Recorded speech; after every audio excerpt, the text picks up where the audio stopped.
up guys? Welcome to week 2 of this month's theme, Custom Creations. In today's Bible story, you're going to be hearing about changing your mind, Matthew 9 through 9:13. See you in a few!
I just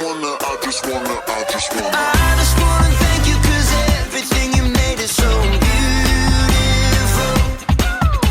Every single star and every beat of my heart, and it's beautiful. You made my feet, you made my hands, you made me sing and you made me dance, 'cause your love is all around me, and your love is so astounding. I just wanna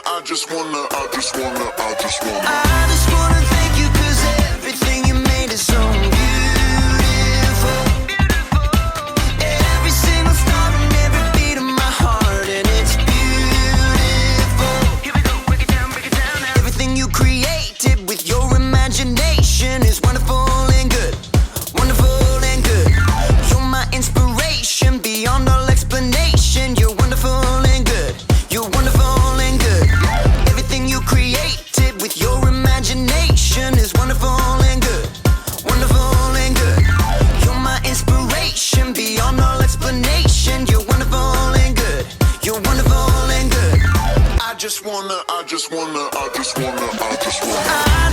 thank you 'cause everything you made is so beautiful. Every single star and every beat of my heart, and it's beautiful. I just wanna thank you 'cause everything you made is so beautiful. Every single star and every beat of my heart, and it's beautiful.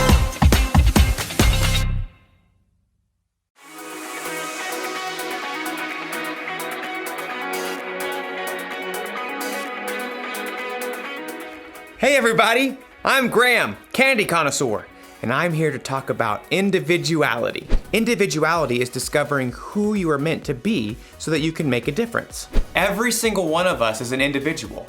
We were all made by God in our own unique ways. When you look at yourself in a mirror, you can see all the work that went into making every little detail. I see you! And it's not just what you look like that makes you an individual. Your whole personality sets you apart from everyone else in the world. You should really look at yourself sometime. Really look at yourself inside and out. Like when I look at myself, I think I'm pretty cool. Like a big bowl of ice cream. And there are things about myself that I like. I love that I'm good at problem solving. I have this ability to understand when something is wrong and immediately think of ideas to fix it. Oh, and I like that I'm funny. Like, have you ever heard of this one? Knock, knock. Oh, right. I need someone in the room for that joke. Anyways, the punchline is, I didn't know you could yodel. Oh, I think I'm funny. Actually, now that I'm really looking, I'm thinking there are some things that I don't like about myself. Like, sometimes I procrastinate. That means when there's something that needs to be done by a certain time, sometimes I wait till the last possible minute to get it done. Oh, and sometimes I have a bad temper. When someone disagrees with me about certain things, I can get really angry really fast. And sometimes Not all the time, but sometimes I can be really selfish. There. A little cool, a little gross, and a lot messy. That's how I can see myself sometimes. Maybe you see yourself that way. Well, after today's story, you might discover that there's a whole new way to see yourself.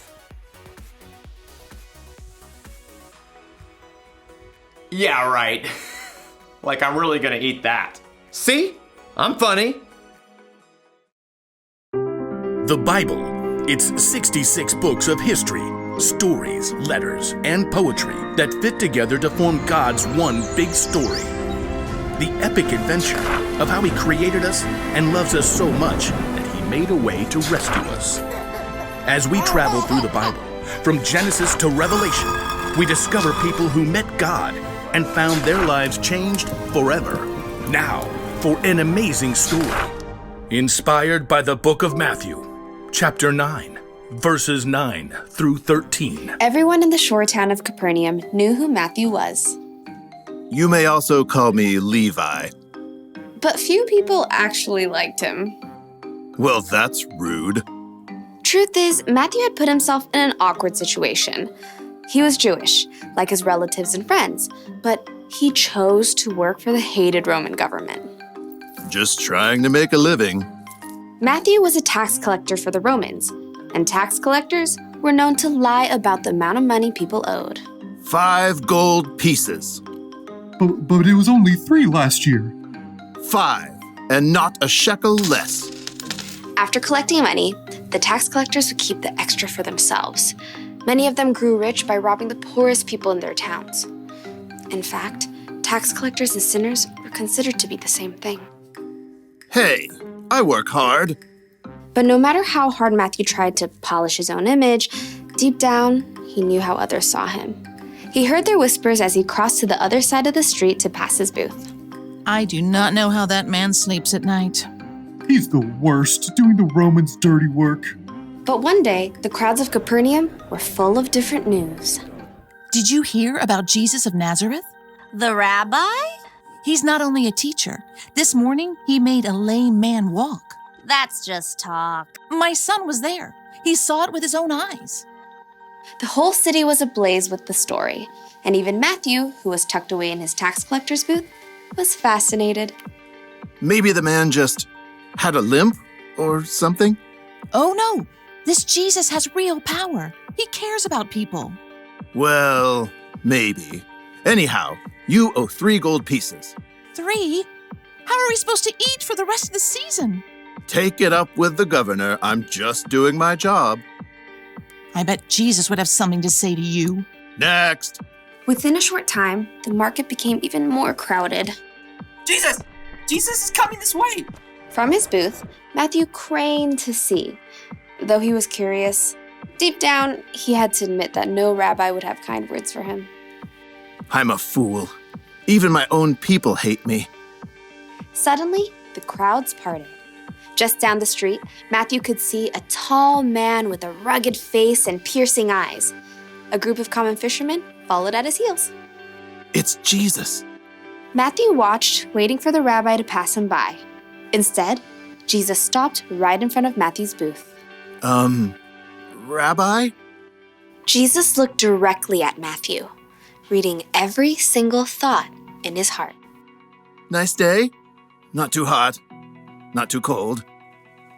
Jesus kept his gaze fixed directly on Matthew's face. Come, follow me. Shocked, Matthew looked around. The crowd has fallen away. Who? Me? Jesus nodded. Matthew gaped. He had no doubt in his mind that Jesus knew every single thing about him, even everything he'd done wrong.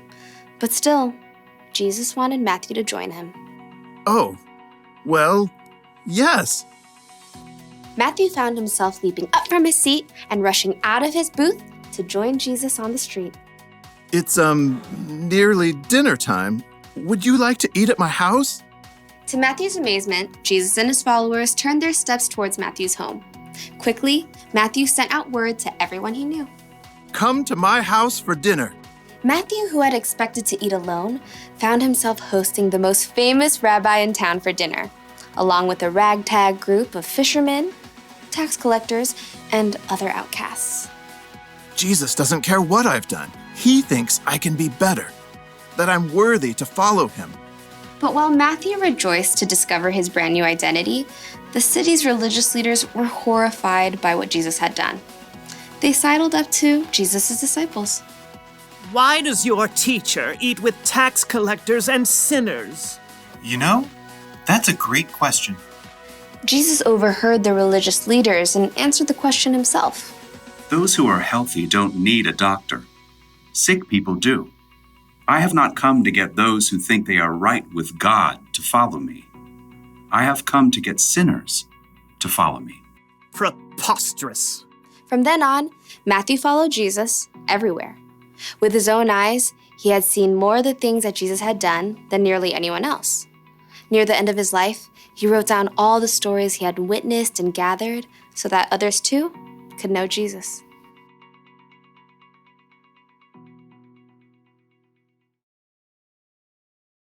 Before he was one of Jesus' disciples, Matthew was a tax collector. Tax collectors were kind of known for cheating people out of their money. Other people would have called Matthew a sinner, and it would have been true. Matthew, like everyone else in the world, sinned, which means he did things that God wouldn't want him to do. I wonder if Matthew saw himself this way. A little gross, a little messy. He might have felt ashamed, even worthless. But then something happened. He met Jesus. Jesus chose Matthew to follow him, even though Matthew sometimes did things he shouldn't, even though he was a sinner. Jesus wants you to follow him too. He wants you to know him and trust him.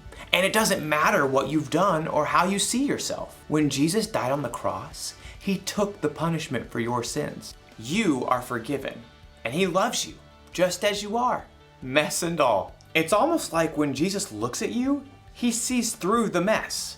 He sees past your mistakes. He sees the individual you that God created. When you believe in and follow Jesus, it can help you see yourself through his eyes. And it's so much better that way. The one thing to remember today is this.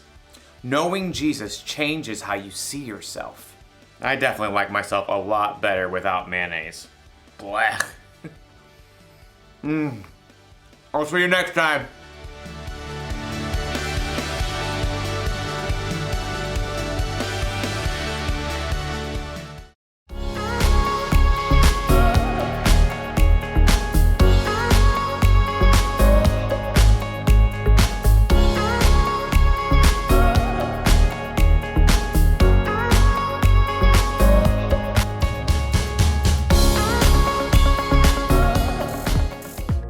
How great was that video, you guys? I hope you enjoyed it. Make sure you tune in for next week's video. See ya!